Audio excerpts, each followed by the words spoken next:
선을 넘는다는 것? 야, 선 넘지 마라. 넘으면 혼날 줄 알아. 초등학교 시절 당시 선생님의 지시에 따라 서로 의도치 않는 두 남녀가 짝꿍이 되어 한 책상을 같이 써야 했다. 녹색으로 칠해진 인용 일체형 책상 위에는 분필 혹은 연필 등의 필기구로 갈라진 남북의 휴전선처럼 동서로 선이 그어져 있었다. 그 선만 넘으면 전쟁이다. 내가 그 선을 넘으면 짝꿍은 잡아먹을 듯이 나를 때리곤 했다. 휴전선을 넘으면 안 되듯이 분필선도 넘으면 다툼이 생기는 빌미가 되었다. 우리는 살아가면서 수많은 선들을 지키고 살아간다.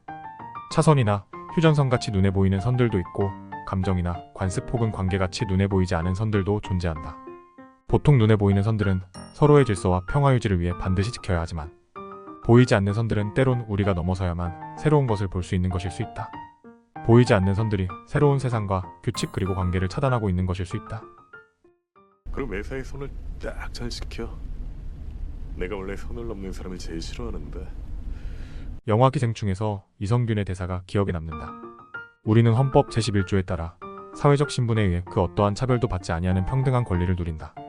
하지만 우리는 자신의 신분 혹은 빈부에 따라 스스로가 자신의 선을 만들고 그 선을 지키려고 한다. 그 선은 마치 사회적으로 약속이나 한 것처럼 헌법의 이념을 초월해서 존재한다. 우리는 그 보이지 않는 선에 사로잡혀 살아간다. 보이지 않는 선들은 시간이 흐르고 나이가 들어갈수록 많아지는 경향이 있다. 수많은 선들로 나누어진 세계는 서로 넘어설 수 없는 경계가 된다. 그것을 넘는 것은 예의에 어긋난 것이고 사생활을 침범하는 것이고 개념이 없는 것이며 위험한 행동일 수 있다. 그렇기에 우리는 그 선을 쉽게 넘나들지 못하고 자신만의 익숙한 공간에 머무르며 새로운 세상을 새로운 규칙을 혹은 새로운 관계를 발견하지 못하는 것은 아닐까? 새로운 관계를 꿈꾼다면, 사랑을 꿈꾼다면 선을 넘어야만 한다. 선을 지키는 한 그와 당신은 딱 거기까지일 수밖에 없다.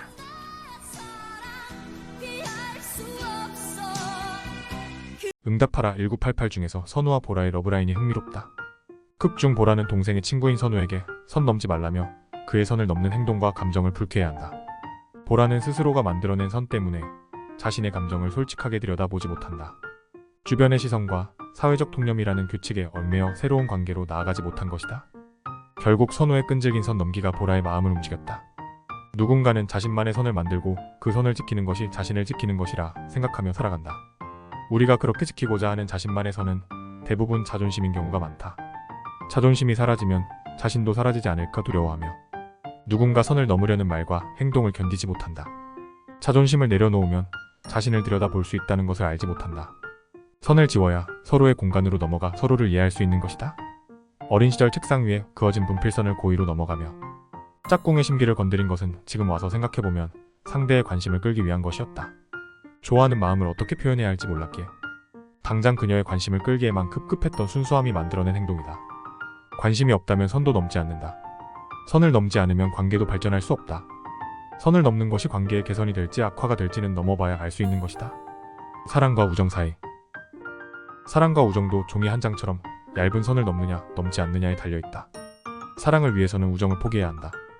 드라마 속 정환과 덕선의 러브라인이 그와 같다. 남녀 사이의 사랑과 우정은 동시에 존재할 수 없다. 오랜 시간 쌓여온 우정의 견고함 때문에 사랑의 시작이 쉽지 않다. 오랜 기간 쌓아온 우정을 부수고 새로운 관계로 넘어가는 것은 마치 교복을 벗고 군복을 입는 것처럼 어색하고 코북하다. 그렇다고 교복을 벗지 않을 수 없다. 선이라는 건 딱 거기까지란 뜻이다. 선을 지킨다는 건 지금껏 머물던 익숙함의 영역, 딱 거기까지의 세상과 규칙과 관계들을 유지하겠다는 뜻이다. 그건 결국 선을 넘지 않는다면 결코 다른 세상과 규칙과 관계는 만날 수 없다는 뜻이기도 하다. 사랑과 우정의 교집합이 생기는 순간부터 마음은 평정을 잃어버리고 고통이 찾아든다. 두 감정이 오랜 시간 공존하는 것만큼 고통스러운 것도 없다. 두 감정은 마치 자석에 같은 극이 만난 것처럼 서로를 밀어낸다. 그 고통을 잠재우는 유일한 방법은 한 가지를 포기해야 하는 것이다. 사랑의 감정이 스며들면 다시 우정으로 돌아가는 것은 불가능이다. 사랑을 위해 우정을 포기해야 한다. 운이 없다면 두 가지를 모두 포기해야 하는 큰 모험이 될 수도 있다. 과거 나 또한 그러했다. 우정이 아쉬워 선을 넘지 않던 짝사랑은 커져가고 숨길 수 없을 만큼 커져버린 사랑만큼 더욱 견고해진 우정 앞에 결국 무너지고 말았다. 우정도 사랑과 함께 사라졌다. 사랑이 찾아들면 빨리 고백해야 한다. 누가 그랬던가 사랑은 타이밍이라고. 남녀의 사랑은 선을 넘는 것도 중요하지만 그 선을 넘는 타이밍이 더 중요할 때도 있다. 선을 넘기 힘든 시대. 시대가 시대이니만큼 요즘같이 사람과 사람 간의 믿음과 신뢰가 사라지고 개인주의가 만연한 시대에는 그런 선 넘기가 더욱 쉽지 않다. 누군가를 좋아하는 감정을 표현하고 싶지만 감정을 표현할 기회도 없을 뿐더러 표현하는 것이 반감을 사고 신뢰가 되어버렸다. 쉽게 다가갈 수 없다. 그렇게 아무 일도 생기지 않는다.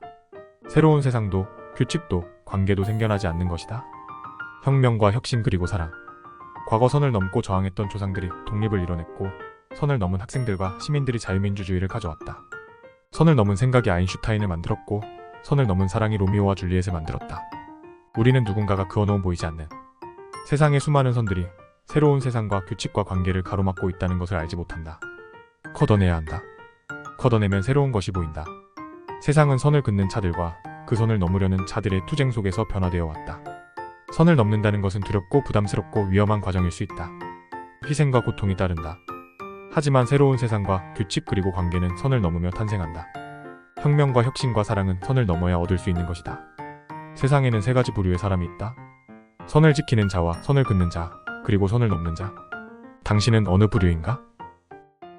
글 짓는 목수, 카펜라이터, 구독과 좋아요는 제게 많은 힘이 됩니다.